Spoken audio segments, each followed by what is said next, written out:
합당과 공치모를 둘러싼 거대한 소용돌이.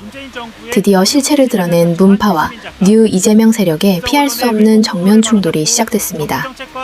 지방선거를 앞두고 대통령과 민주당이 운명을 결정지에 소름 돋는 권력의 비정함. 함동균 평론가가 파헤친 그 충격적인 배후와 날카로운 경고에 귀를 기울여야 할 때입니다. 이재명 대통령을 기소를 했습니다. 바로 명백한 조작 기소죠. 반드시 바로 잡아야 합니다. 더불어민주당 내 이재명 대통령 공소 취소를 촉구하는 모임을 두고 유시민 작가는 이상한 모임이라고 했습니다. 불법이 있으면 국정조사든 입법을 해야 하는 것 아니냐는 겁니다. 이재명 대통령 조작 기소 공소 취소 범국민 천만인 서명 운동을 추진합시다.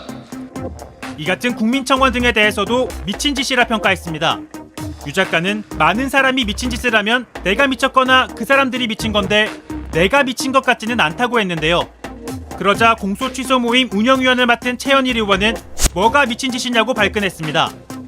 한때 몸담았던 당을 향해 미쳤다고 하는 게 정상적인 비판이냐며 정치검찰의 조작 기소에 의원들이 목소리를 내는 게 왜 이상한 짓이냐고 물었는데요. 의원은 미쳤다는 표현을 습관처럼 거리낌 없이 쓰는 말의 수준과 품격을 돌아보라며 유 작가에게 충고했습니다.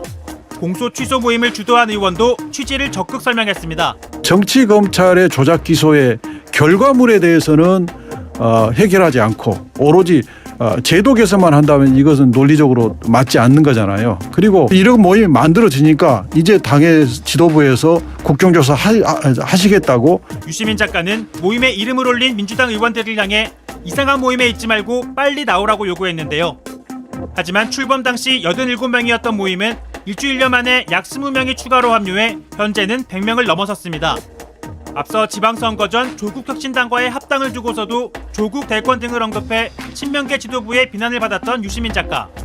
문재인 정부 어용지식인이 곧 이재명 정부 어용지식인은 아니었던 걸까요? 현재 이재명 대통령의 국민들의 그 국정 지지율이 63%입니다. 지금 트럼프도 미국에서 지지율이 40%밖에 안 되니까 트럼프도 한국에 대해서 함부로 말할 수가 없게 되는 거예요. 이런 숫자가 그만큼 국제 외교 관계에 있어 중요한 겁니다. 그렇지. 대통령 득표율이 49.42%였던 것을 생각하면 국정 지지율은 엄청 높은 겁니다. 그렇죠. 근데 그 높은 거를 우리가 분석을 해보면은 20, 30대와 60, 70대의 지지율이 아주 무척 올랐습니다. 맞습니다. 20, 30대의 그 젊은 친구들이 정치를 외면하는 것이 아니라 지지해서 나라를 바로잡아야겠다라는 생각이 드는 거죠. 그리고 부울경의 국정평가가 아주 상향됐습니다. 아주 높게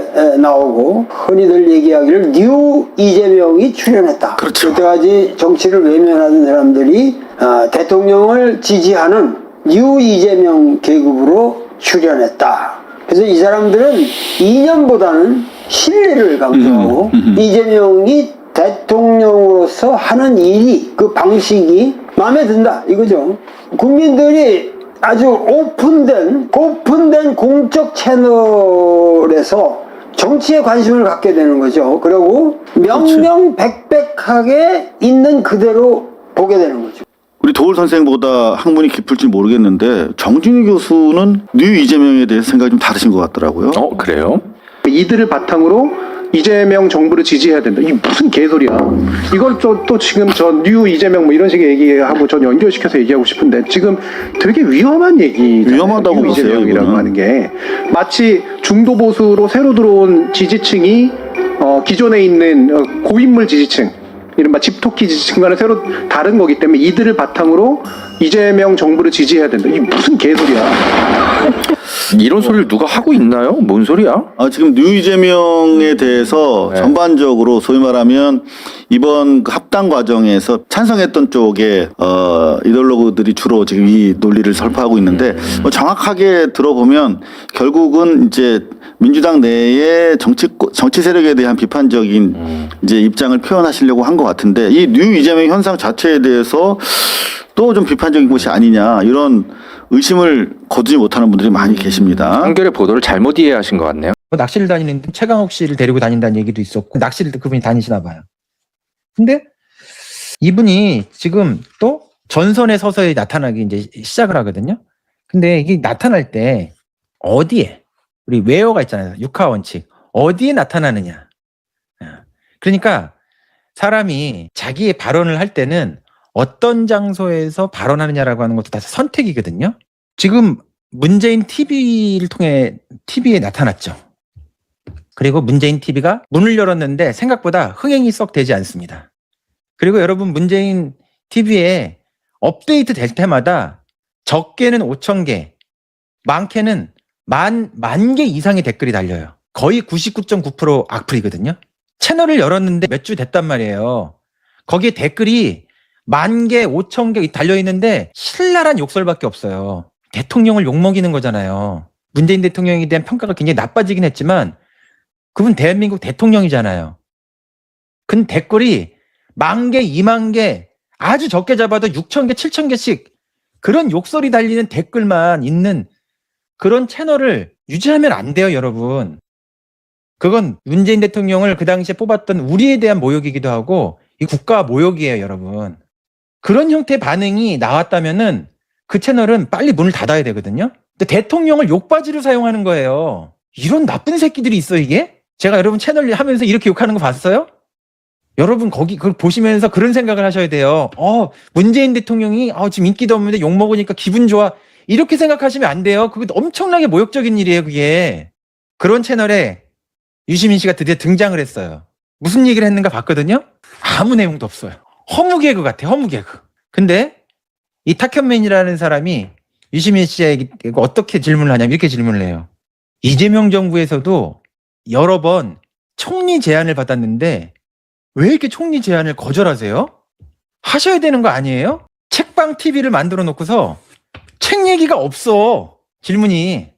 자, 이 질문은 표면적으로 보면은 유시민이라는 사람을 뭔가 리스펙하는 것처럼 보이지만 이 질문의 이면은 뭔지 아세요? 지금 총리가 누구예요? 김민석 총리가 아니라 사실 유시민 총리가 돼야 되는데 김민석을 까고 있는 이 질문이에요, 이 질문이. 정신분석이라고 하는 거는 어떤 환자가 와가지고 자기의 어떤 얘기를 해요. 얘기를 하는데 그 질문의 표면과 이면이 다르거든요. 근데 그 질문의 실제의 욕망이 다른 형태로 부과된다라고 하는 걸 보여주는 교묘한 화법들이 있어요. 이 단순한 수사법이 아니에요. 유시민을 띄우기 위해서 이 질문을 하는 게 아니라니까? 원래는 유시민이 총리가 돼야 되는데 김어준 문재인 세력이잖아요. 거기에 있는 사람들이 지금 저 자리에 올라가 있어야 되는데 김민석은 그 자리에 있을 사람이 아니야. 유시민하고 비교해보면 한참 떨어지는 사람이야. 그 얘기를 하고 싶어서 그 질문을 하는 거예요. 이런 나쁜 새끼 아주. 자, 유시민 씨의 제가 화법에 대해서 얘기할게요. 이 양반 타고나게 말을 잘하는 사람이죠. 예.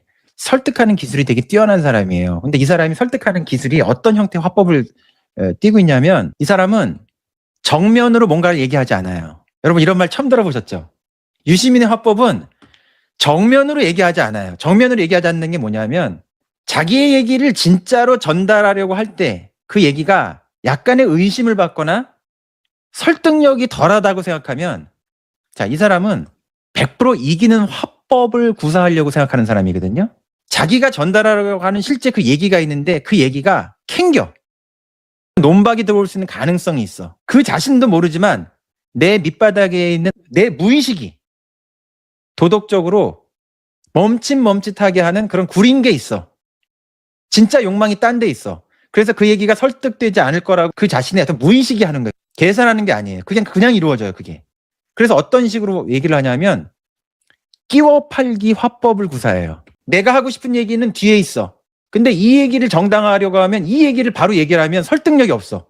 그러니까 딴 얘기를 하면서 이 얘기가 사람들에게 100% 먹힐 수 있는 설득력 있는 얘기를 하면서 이 얘기를 끼워 팔아요.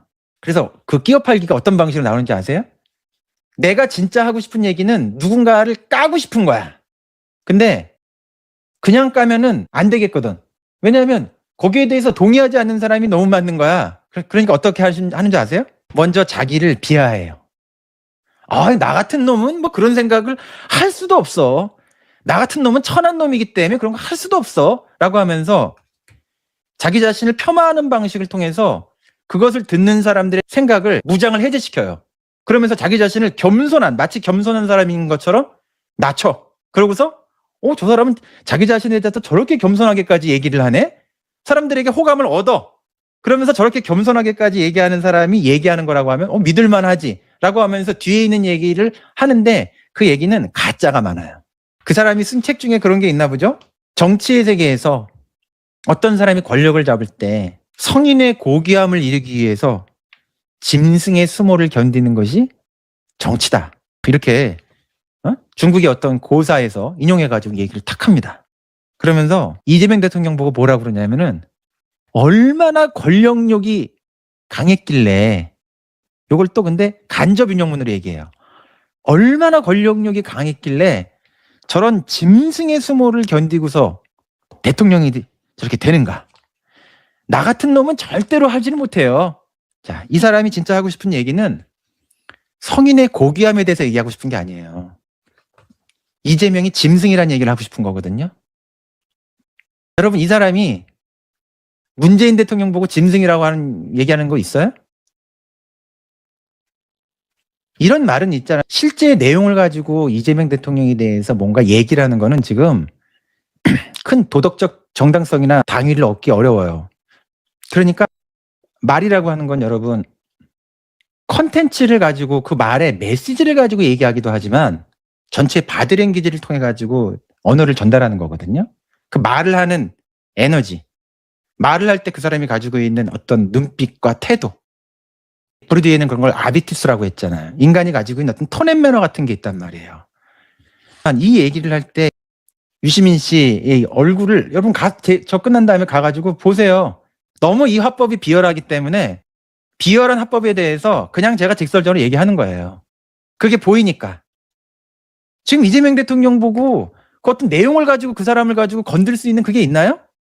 그게 없으니까 어떻게 하냐 하면은 이재명 대통령이라는 사람을 상징적인 방식으로 보이지 않게 스크래치를 내는 거예요.